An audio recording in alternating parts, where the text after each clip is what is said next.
அனைவருக்கும் வணக்கம். ஜனநாயக நாட்டில் வாக்களிக்கிறதுக்கு இன்னைக்கு நம்ம நாட்டை பொறுத்த வரைக்கும் 18 வயசுக்கு மேல எல்லாருக்கும் ஓட்டு உரிமை உண்டு. ரைட்டு. அந்த ஓட்டு உரிமையை நம்ம எந்த அளவுக்கு அறிவுபூர்வமா பயன்படுத்துறோம் அப்படிங்கிறது தான் ரொம்ப மிக முக்கியமான விஷயம். அது நம்ம தலைமுறைக்கு இப்போ அடியோட அழிஞ்சு போயிடுச்சு அப்படிங்கிறது தான் உணர வேண்டியிருக்கு. இப்ப சமீபத்தில் நடந்த தேர்தலில் ஒரு வேட்பாளர், அவருக்கு 50 வயது, அவர் போஸ்ட் கிராஜுவேட் படிச்சிருக்காரு. அதாவது அவருடைய 25வது வயசுலயே அவருக்கு மாசம் 1 லட்சம் ரூபாய் சம்பளம் வாங்குற அளவுக்கு முன்னேறி இருக்காரு. அது பிறகு பன்மடங்கு செல்வம் சேர்த்திருக்காரு. அதெல்லாம் சொந்த ஊர்ல கொண்டாந்து முதலீடு பண்ணி நம்ம ஊர் நல்லா இருக்கணும், நம்ம மக்கள் நல்லா இருக்கணும்னு சொல்லி அவரு நிறைய நலத்திட்டங்கள் பண்ணியிருக்காரு. அவர் தான் ஜெயிப்பாரு அப்படிங்கிற மாதிரி எல்லாருமே பேசினாங்க. வேற யார் ஜெயிக்கலனாலும் அவர் ஜெயிச்சிருவாரு அப்படின்னு. ஆனா இந்த தேர்தலில் அவர் செமையா மண்ண கவ்வியிருக்காரு. அது ரொம்ப வருந்தத்தக்க விஷயம். அவர் யாரு, அவர் எப்படிப்பட்டவர் அப்படிங்கிறத அவர் சொன்ன ஸ்டேட்மெண்ட்லயே புரிஞ்சுக்கங்க. வாங்க அந்த வீடியோவை பாருங்க. மாசம் 2 கோடி ரூபாய் எனக்கு சம்பளம். அதெல்லாம் தூக்கி போட்டு 4 வருஷத்துக்கு முன்னால இங்க வந்து இந்த 4 வருஷத்துல நான் இந்த மாவட்டத்துல என்ன பண்ணேன் அப்படின்னு எழுதுறேன். செஞ்சுட்டு கேக்குறேன், இந்த மாவட்டத்துல மட்டும் வேலை வாய்ப்பு உருவாக்கணும். நம்ம பிள்ளைகளுக்கு வேலை வேண்டும்லாமா? வேலை வாய்ப்பு உருவாக்கணுங்கிறதுக்காக அத்தனை முயற்சி எடுத்திருக்கேன்.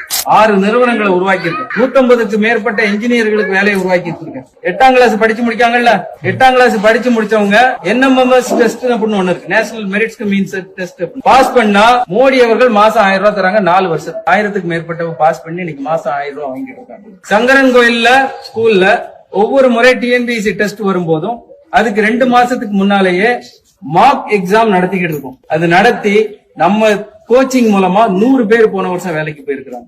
150 இன்ஜினியர், 6 நிறுவனம், 300க்கு மேற்பட்ட மருத்துவ முகாம்கள், 1000 பேருக்கு மேற்பட்ட கண் சிகிச்சை, 1000 பேருக்கு இலவச கேஸ் அடுப்பு, 15 பேருந்து நிழற்குடை, பருவக்குடிக்கு பேருந்து நிழற்குடை கொடுக்கிறதுக்கு நான் தயாரா இருந்தேன். எல்லாம் நம்ம சொந்த பணம். இங்க பண்ண அத்தனை விஷயமே யார்ட்டையும் பணம் வாங்கல, சொந்தமா சம்பாதிச்சதை உங்க புள்ள இங்க கொண்டாந்து விதைச்சிருக்கு. அமரைக்கு வாக்களியுங்கள், ஆனந்தனை ஆதரியுங்கள், சேவை தொடரட்டும், மாற்றம் மலரட்டும்.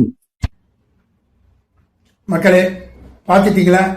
இப்படிப்பட்ட தனிச்சிறப்பு வாய்ந்த பொது நலன் நோக்கு உடைய ஒரு நல்ல வேட்பாளர், அவரை தான் தோக்கடிச்சிருக்கோம். இன்னும் இந்த தேர்தலில் ஜெயிச்சவங்க எத்தனையோ பேர் பல கோடி மோசடி கேஸ், அதாவது என்ன case, criminal case, civil case எல்லாமே கலந்து இருக்கிறவங்க எத்தனையோ பேர் ஜெயிச்சு வந்திருக்காங்க. யாரும் சாதாரண ஆள் கிடையாது, ஏப்ப சாப்ப கிடையாது. இது போக சித்தாந்த ரீதியாகவும் ரொம்ப முரண்பாடா பேசக்கூடிய நபர்கள், எல்லாரும் ஒண்ணுன்னு சம நோக்கோட பார்க்கக்கூடியவங்க கிடையாது. இதுக்கு மேல ஒன்னும் சொல்லல. தேர்தல் நடந்தாச்சு, ஒரு நல்ல வேட்பாளர் தோக்கடிச்சிருக்காங்க, பரவாயில்ல. அந்த தொகுதி மக்கள் நிச்சயமா கொஞ்சமாவது தங்களை ஆத்ம பரிசோதனை பண்ணிக்கணும்னு அன்போட கேட்டுக்கிறேன். நன்றி, வணக்கம்.